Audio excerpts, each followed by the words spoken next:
პირველ რიგში მოდით განვაახლოთ ინფორმაცია, ვიცი რომ თქვენ დღეს არ ქონდათ შესაძლებლობა ელენეს შეხვედროდით, მაგრამ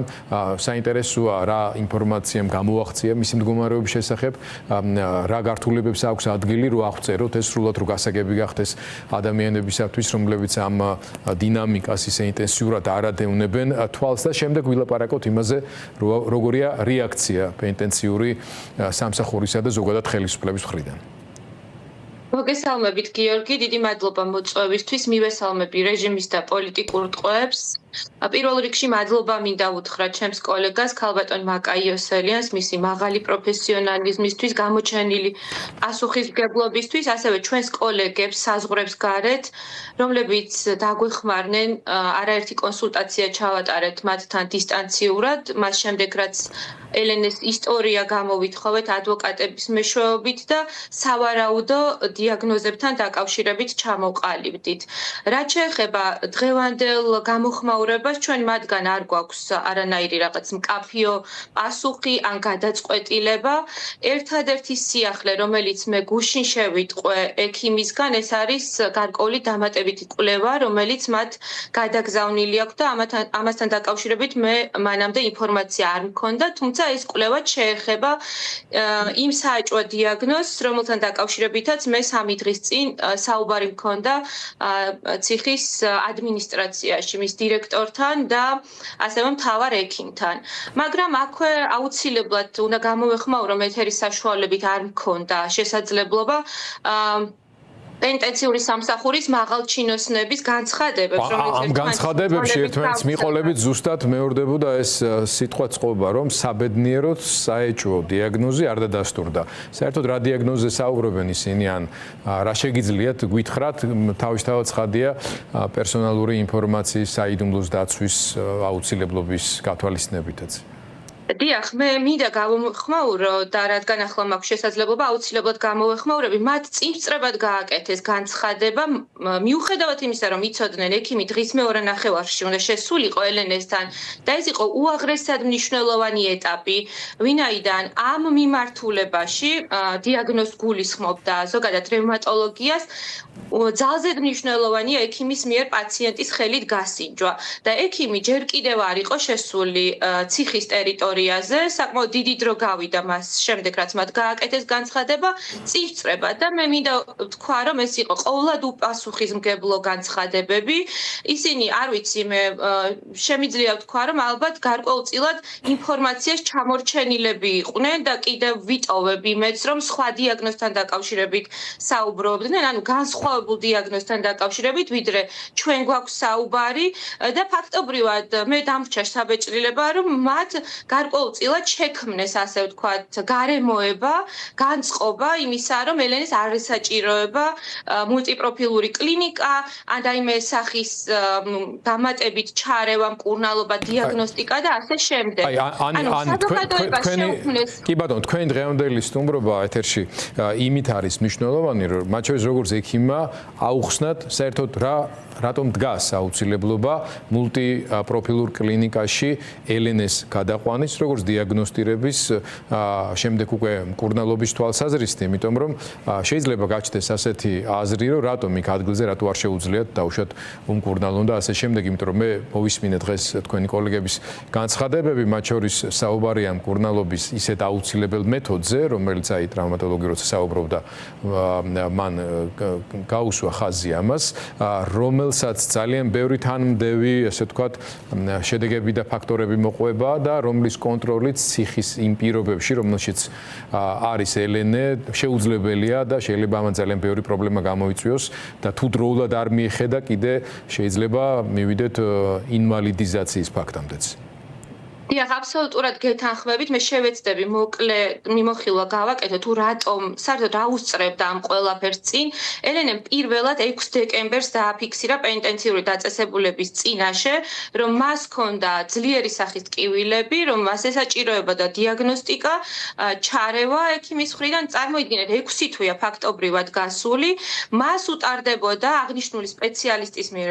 გულისხმობ რევმატოლოგს მხოლოდ დისტანციური კონსულტაციები, ვიდეო თვალის მეშვეობით და კიდევ გავიმეორებ, რომ უაღრესად მნიშვნელოვანია, მით უმეტეს, როდესაც პროგრესირებს დაავადება კლინიკური ნიშნები და ექიმი თავად აღწერს, რომ თუნდაც ვიდეო კამერის საშუალებით ის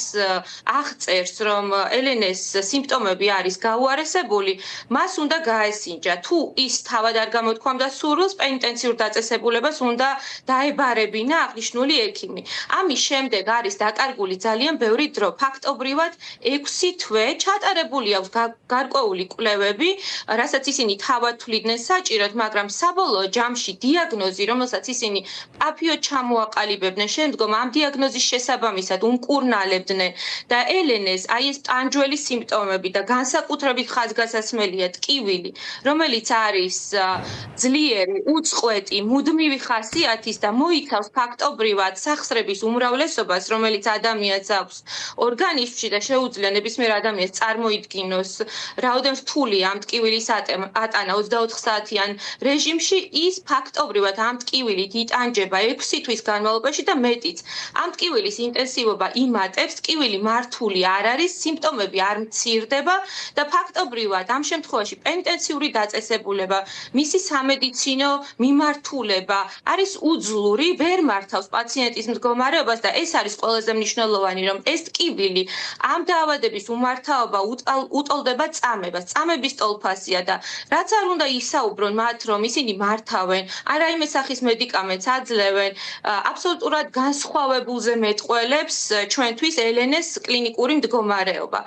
როდესაც ჩვენ მივიტან, უკვე ჩვენს ხელში აღმოჩნდა ისტორია, არაერთი საეჭვო მომენტი ვნახეთ, იქ რომელმაც წაგვიყვანა განსხვავებულ დიაგნოზზე, აქ საუბარი არის ავტოიმუნურ ანთებით,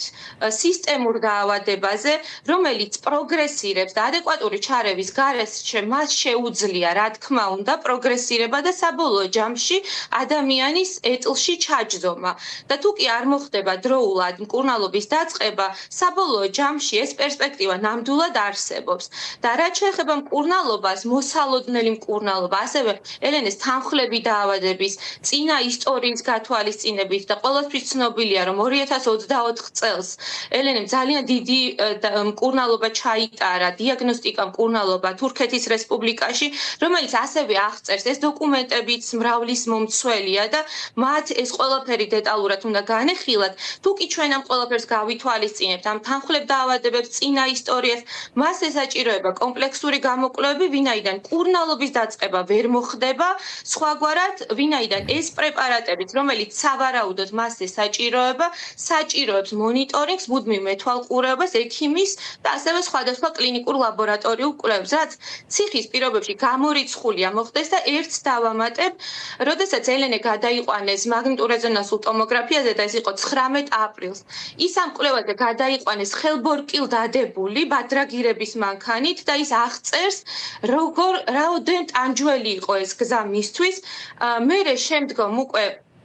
ფაქტობრივად მას გადაადგილება უჭირს და ფეხით ატარეს უკვე კლინიკის შესასვლელამდე და იმ ტერიტორიამდე, სადაც კვლევას უტარებდნენ და ის ამბობს, რომ თუ კი მას დასჭირდება დამატებით, აი ახლა როდესაც ქალბატონი მაკა უნდა შეგვეყვანა, თუ კი მისი ქალბატონ მაკასთან გადაყვანის საკითხი დადგებოდა, მან თქვა და კატეგორიულად განაცხადა, რომ ის უბრალოდ ვეღარ გადაიტანს, აი ასე ხელბორკილ დადებული აი ესეთი წამების ფორმით გადაყვანას უბრალოდ ამ მანძილზე. ამიტომ მე მგონია, რომ ამ დღების მანძილზე და ახლაც ქმნით გარკვეულწილად წარმოდგენას, რაოდენ მძიმე მდგომარეობაშია ელენე, როგორ ტანჯველ ტკივილს განიცდის და ფაქტობრივად ის არის, შეიძლება ითქვას, მე როგორც ექიმი ვამბობ, როგორც ანესთეზიოლოგი, რომელიც ტკივილს მართავს ზოგადად სხვადასხვა პაციენტების შემთხვევაში, რომ ეს წამების ტოლფასია და თითოეულმა ადამიანმა, მათ შორის ქართული ოცნების წარმომადგენელმა, მინდა წარმოიდგინოს, როდესაც მათ ტკივათ, წამლას არ აძლევენ და არ მკურნალობენ, როგორი გასაძლებია და თავად გაუძლებდნენ თუ არა ამ ყველაფერს, ან აკადრებდნენ თუ არა საკუთარ თავს და საკუთარი ოჯახის წევრებს. და ამიტომ ვფიქრობ პასუხისმგებლობაზე, იცით რა მინდა რომ ვკითხოთ ბოლოს. ამ შემთხვევაში დიახ, მათეთისება პასუხისმგებლობა. ქართული ოცნება ახსენე და მათ შორის მათი მხარდამჭერები აქ ცალკე გამოსაყოფი არიან პასუხისმგებლობის მქონე ადამიანები თანამდებობრივი მაქვს და ის ადამიანები პოლიტიკური ლიდერები რომლებიც აი ამას როგორც სასჯელს ისე უყურებენ პირდაპირ გაგებით და ელენეც ხო ჩვეულებრივ პატიმრობაში არ არის ჩვეულებრივ ტყვეთ ყავთ აყვანილი მართლა იმ ფლომასტერის გამო ხო არ ყავთ არა დაჭერილი საბაბად აქციის თავისთავად ელენეს გაუტეხლობა და უდრეკლობა არის მიზეზი ამის როგორც სიმბოლო უნდათ რომ გატეხონ და სამწუხაროდ უნდა ვივარაუდო რომ მისი ამ მდგომარეობაში ჩაყენება და ეს განგრძობადი წამებაც ასეთი ამორალური მიდგომის გაგრძელება მაგრამ აი იმ რიგით ადამიანებს რომლებსაც შეიძლება ვინმე აჯერებს და ეუბნება რომ იცი რა ელენე ამას თამაშობს რომ შეიძლება ეს არ ტყიოდეს ასე და უბრალოდ მედიის ან მისი მხარდამჭერების მიერ დაყენებული ბუღი არის იმისთვის რომ რაღაც ნაბიჯები გადაადგმევინონ აი როგორც ექიმს მინდა რომ გკითხო თავად ქართულმა ოცნებამ ან ვინმემ მათთვის სანდო ექიმები თუ ყავთ ისეთი და აი აქვე მინდა შემოვიტანო ექიმების სათქმელი სიტყვა და პასუხისმგებლობის საკითხი რა ანუ ის კი არა ვისაც ჩვენ ისედაც გიცნობთ და აქტიურად ხართ საპროტესტო მოძრაობაში ჩართული და ჩვეულებრივი ექიმი ან ყველა ჩვეულებრივია შემთხვევაში მაგრამ არის თუ არა ეს ის შემთხვევა როცა პროფესიულმა საზოგადოებამ ექიმების სამ ცოტა უფრო ხმამაღლა უნდა თქვას თავის სათქმელი პირველ რიგში იმ ადამიანებისათვის რომელსაც შეიძლება ეგონოთ რომ რადგანაც პოლიტიკოს ქალზე არის ლაპარაკი რაღაცა გარკვეული წინა ისტორიები არსებობს ზოგადად საქართველოში ამ თემებთან მიმართებაში რომ ეს სერიოზული პრობლემაა ადამიანი წამების მდგომარეობა განგრძობადი წამების მდგომარეობაშია და შედეგი შეიძლება დადგეს გამოუსწორებელი, შემოუტრიალებელი. აი ამაზე პროფესიულმა საზოგადოებამ შეუძლია თუ არა რომ თქვას უფრო გარკვევი თავის ხმა და უნდა თქვას თუ არა. დიახ, რა თქმა უნდა, პროფესიული საზოგადოება მე მუდმივად ვიმეორებ არაერთ სიტუაციაში, როდესაც პაციენტებს ეხებათ ეს ყველაფერი და არ აქვს მნიშვნელობა, რომელ ასე ვთქვათ, ბრჭყალებში მხარეს წარმოადგენს პაციენტი. ექიმი უნდა იდგეს, რა თქმა უნდა, სიმართლის ამ შემთხვევაში პაციენტის მხარეს მისი უფლებები უნდა დაიცვას, რა თქმა უნდა. და პროფესიულ დონეზე ხო არის გაზომვადი და დიაგნოზ დასასმელიან. ჩვენ ხო არ ვლაპარაკობთ რაღაცა ისეთ რა ქვია თეორიულ მოვლენაზე ხო? ამისთვის არსებობს მედიცინა და ამისთვის არსებობს თანამედროვე დიაგნოსტიკის საშუალებები და კვლევის საშუალებები, რომ დაისვას ეს დიაგნოზი სანდო კონსილიუმის მიერ, რომ მე მასთან მიმართებაში ვერავის კითხვა ვეღარ უჩნდებოდეს და ვერავინ ვერ თქვას, რომ ვიღაცა სპეკულაციას ეწევა საკუთარი ჯანმრთელობით. მით უმეტეს ამაზე ელენეზე რომ ისედაც ვერ უნდა ამბობდნენ, მაგრამ ნუ გასაგებია, რომ ეს არის ქვეტექსტი იმ მესიჯების, იმ განცხადებების პროპაგანდისტულ არხებზე ამ თემის გაშუქების ძირითადი შინაარსით. ამისთვისაა საჭირო პროფესიული საზოგადოების უფრო მკაფიო ენა გავიგოთ. აბსოლუტურად გეთანხმებით, არაერთი გამოხმაურება ვნახე მე პირადად სოციალურ ქსელში ისეთი ექიმების, რომლებიც კავშირში არ არიან პოლიტიკურ პროცესებთან, მე იმეც ვიტოვებ, რომ უფრო მეტი იქნება. ამავდროულად ხაზგასმით ვიტყვი, აი ესე საჯაროდ, რომ ჩვენ მზად ვართ ვისაუბროთ მათ მიერ წარმოდგენილ ექსპერტებთან, ექსპერტულად, პროფესიულად განვიხილოთ თითეული დეტალი, მათ შორის ქალბატონი მაკაც თანახმა ამაზე, მოიწვიონ ექსპერტები, საერთაშორისო იქნება ადგილობრივი და პაციენტთან დაკავშირებით პროფესიულად ვისაუბროთ. აქვე ხაზგასმით მინდა ვთქვა ერთი რამ, რომ ელენეს ჯანმრთელობის მდგომარეობას პენიტენციურ სამსახურზე უკეთ ვერავინ ვერ ხედავს. მათ შორის სამედიცინო პერსონალი, რომელიც დინამიკაში აკვირდება ყოველდღიურად და როდესაც მე ვიყავი ციხის ადმინისტრაციაში შესული, სწორედ ეს აღვნიშნე, მე ელენე პირადად არ მინახავს. მე ხომ გადმოცემით ვიცი ამ სიმპტომების შესახებ, მაგრამ ისინი ყოველდღიურად უყურებენ და ისინი არ უარყოფენ, რომ ელენეს უფრო მეტად ტკივა, ეს ტკივილები და სიმპტომები უფრო მეტად არის გამოხატული და პირველ რიგში მე მინდა რომ პენიტენციური სამსახურის ხელმძღვანელი რომლებიც ჩემი ინფორმაციით არ არიან ექიმები, ამ შემთხვევაში არ გულისხმობ სამედიცინო დეპარტამენტს, აი იმ ადამიანებზე მოქვს საუბარი, რომლებაც აი ესეთი უპასუხისმგებლო განცხადებები გააკეთეს გუშინ, რომ კითხონ საკუთარ სამედიცინო პერსონალს ელენეს ჯანმრთელობის მდგომარეობა ობიექტურად, ახლა დიაგნოზებზე და კვლევებზე არ მაქვს საუბარი. ან ძალიან დიდი მადლობა. ამიტომ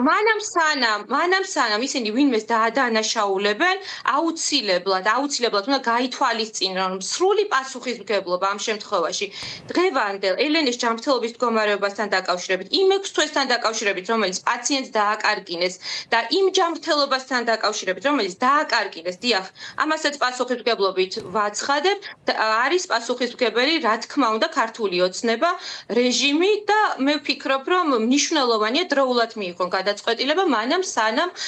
კიდევ უფრო მეტად მოხდება დაავადების პროგრესირება.